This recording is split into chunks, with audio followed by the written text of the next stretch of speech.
Assalamu alaikum. Hi viewers. Today in Mdcat paper conducted finally. Most of the students would have solved their paper confidently, but they are still waiting to see the solutions of the questions. Now, dear viewers, the solutions are here for the physics part. Question number 1 here is: a normal person hears sound waves in the range 20 Hz to 20 kHz. Find the maximum wavelength. It means that here the minimum wavelength exists, while the longest wavelength is to be determined. Four options are given. So we can apply V equals to F lambda formula. Lambda becomes equals to V by F. Putting the values, V is the speed of sound and F is the lowest frequency here. So after simplification, after division, we get 17 meters. So option C is correct. Question number 2: which type of transformer is used while converting AC into DC? Here again four options are given, but before we have read in our book that AC source is connected to a diode through a transformer. The PI value for the diode, which is the voltage which it can bear and it would not burn, that voltage is the PIV value of the voltage. Here we see the AC source, its value of voltage is very high, therefore the transformer decrease this high voltage to low voltage and this diode remain alive.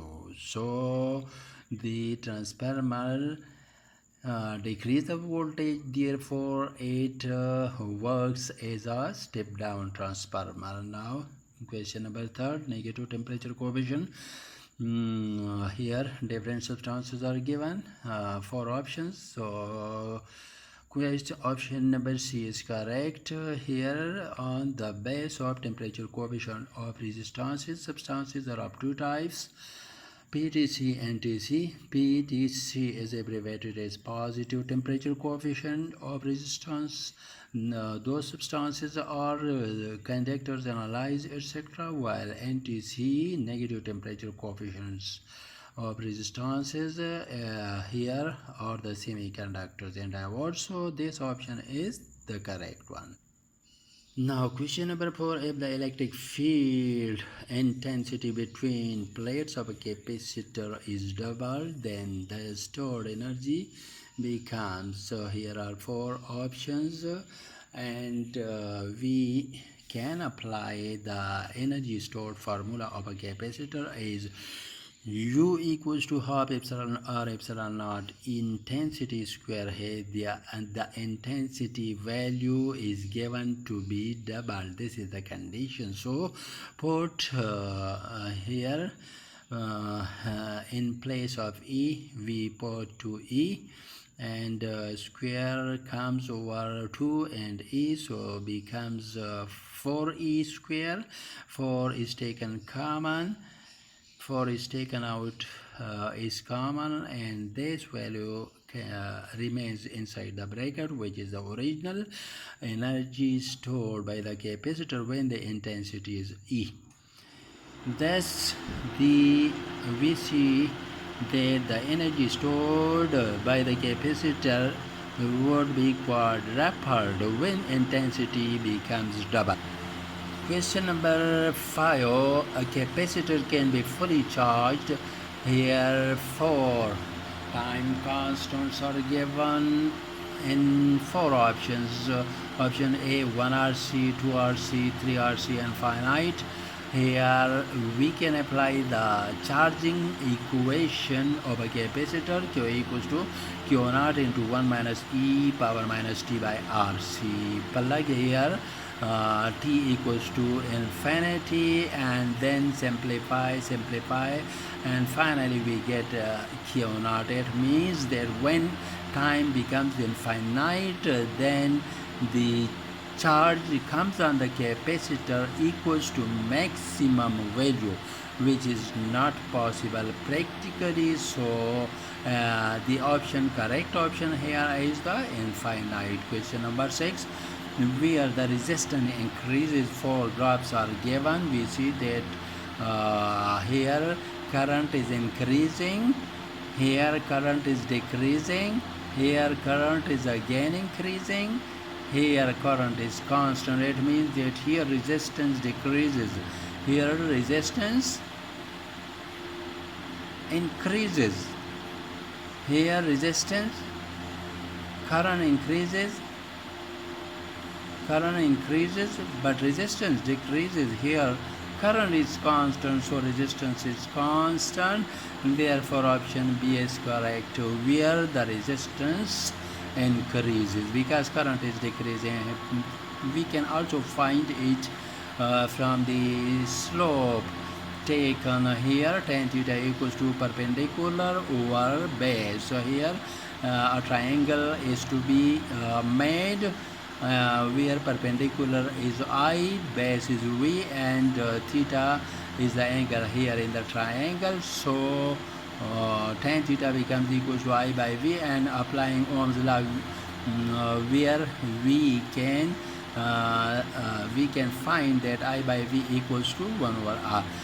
Here finally we can say that when resistance will increase when current decreases.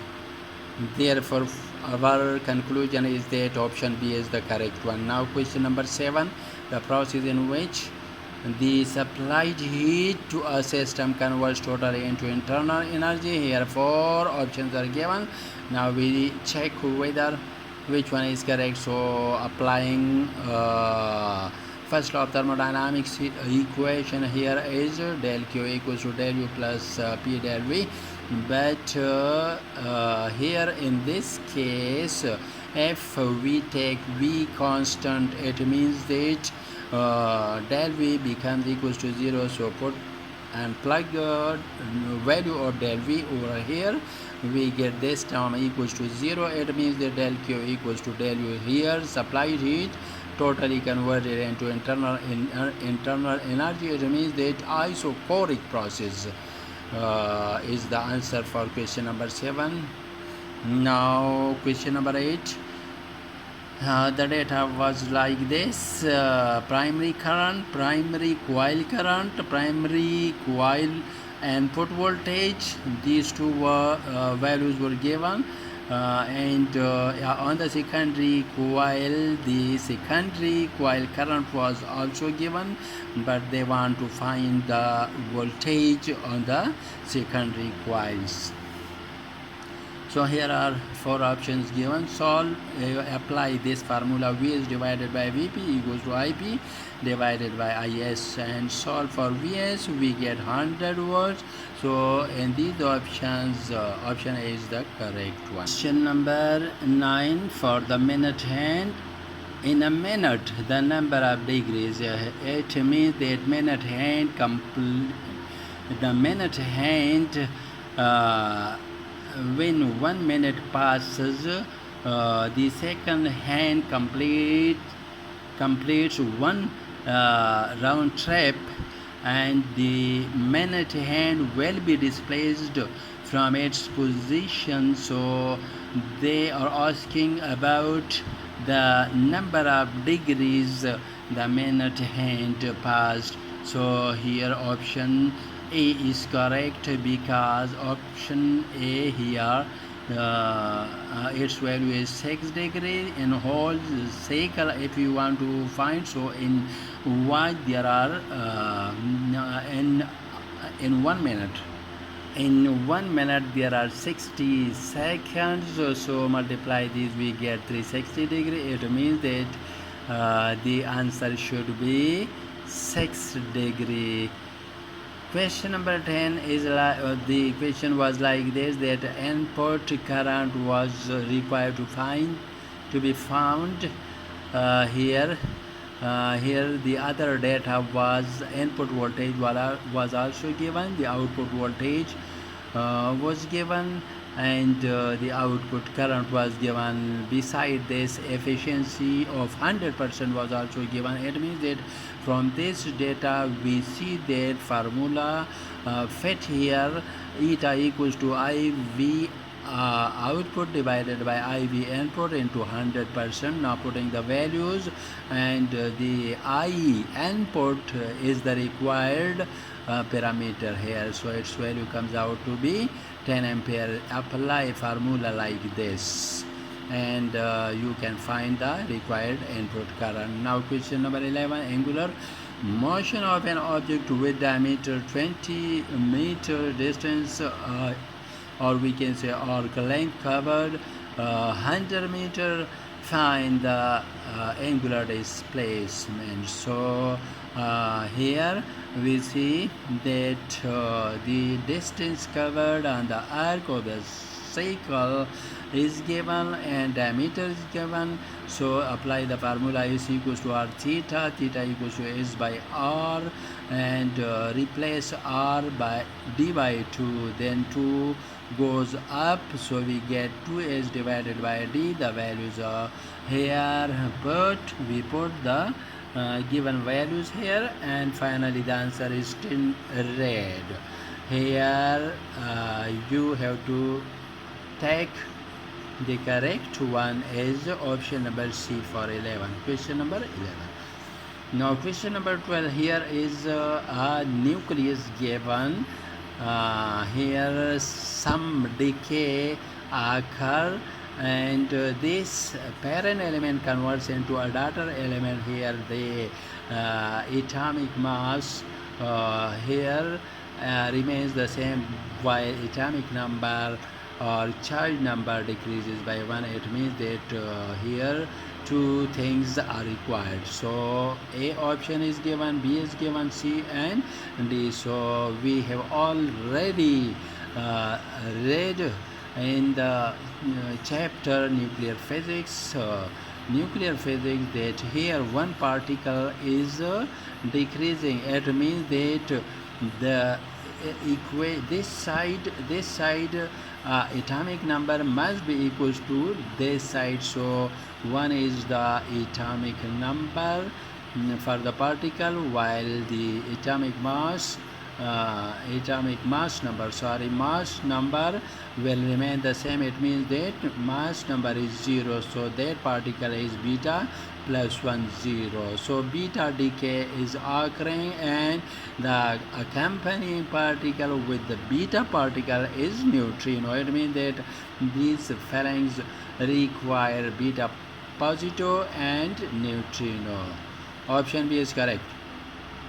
The work becomes half, 50% of a maximum.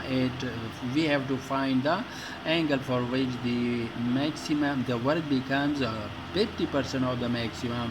So apply this formula, put 60 degree over here. Cos 60 equals to 1 by 2 FD divided by 2, and W maximum by 2. It means that the 1 by 2, it means that the work becomes 50% of the maximum. Half means that the work becomes 50% of this maximum, but here the angle used is 60 degrees, so option D is the correct one. Question number 14 for maximum range. So the range formula or equation is R equals to Vi square by G sin 2 theta. Here the Vi square by G will be the maximum range, so this can be achieved if sin 2 theta becomes equals to 1. Therefore this option here is at option B. So for question 14, option B is the correct one. Now the question number 15, what are the values of voltage and electric field intensity 8 midpoint between two opposite and equal charges. Here for two charges 4 plus 4 microcoulomb and minus 4 microcoulomb are given. This separation is divided, and a midpoint we get here is the M. At this point we are required to find intensity and then also find the voltage potential over here. So we know that V at this point between opposite charges will be equal to V1 plus V2. The value of V1, due to this positive charge, the electric potential over here is kQ by R, while the electric potential at this point due to this negative point charge will be minus kQ by R. We see that the result is 0. But for the electric field intensity, the electric field intensity due to this charge at this point is kQ by R and R unit vector, plus the electric field intensity at this midpoint due to this negative charge will be kQ by R unit vector. The direction of the net field intensity will remain the same. R unit vector directed from this positive charge towards this negative charge. So here we add these two values, therefore electric field intensity will become double. So the option B is the correct one. Now question 16, I strike a ball with momentum 8 Newton second, it rebounds. Momentum change, it means that we are required to find the change in momentum. Here initial momentum is given. When it strikes and come back, starts to come back, its momentum will become opposite. So the final momentum will be minus 8 while initial is 8. So the change in momentum becomes minus 16. Now taking magnitude of both sides, so momentum change becomes 16 Newton second. Here option C is the correct one. Question 17, which one is the correct form? Here Ke equals to P square by 2m, Ke equals to P square by 4m, Ke equals to P square by 2m square, Ke equals to P power 4 by 2m. So the correct option is A. Mass spring system where K value is given, mass attached to the spring is given, and the displacement of the mass is given from main position. Then they are asking that what will be the value of the acceleration. So here four values are given, and we have the equation of SHM, simple harmonic motion, A equals to minus omega square x. Value of omega is K by M, and this is the square which comes over K by M x. Now put the values of K, M and x and simplify, we get minus 10 power 5 meter per second square. Thus this answer is the correct one. 8 option D. Option D is the correct for question number 18. Now let us come to question number 19, velocity and circular motion. That is a clear simple question, and this is a variable. Tangential velocity is a variable, changing its direction at each and every point and at each instant. Question number 20, the driver belts differing brakes when brakes are applied and the driver is having the belt over his body. Now they are asking about the force of the belt. Extra force exerts, no force exerts, opposite force to motion. It means that when brakes are applied, we are pushed in the forward direction, but the belt is stopping us and pushing us backward. So it means that option is the correct one. Angular momentum, angular displacement. Here the right option is graced the axis of rotation right hand rule, and then we can find the direction of the angular displacement. Now the last question was that anti-clockwise angular displacement. So options are given here for, but I remember taken from a student that option A was positive, option B was negative, C and D were also given, but here for anti-clockwise angular displacement or torque or angular motion, the angular displacement is taken is positive when the motion is anti-clockwise. So thank you, viewers. Kindly subscribe and also share. Thank you.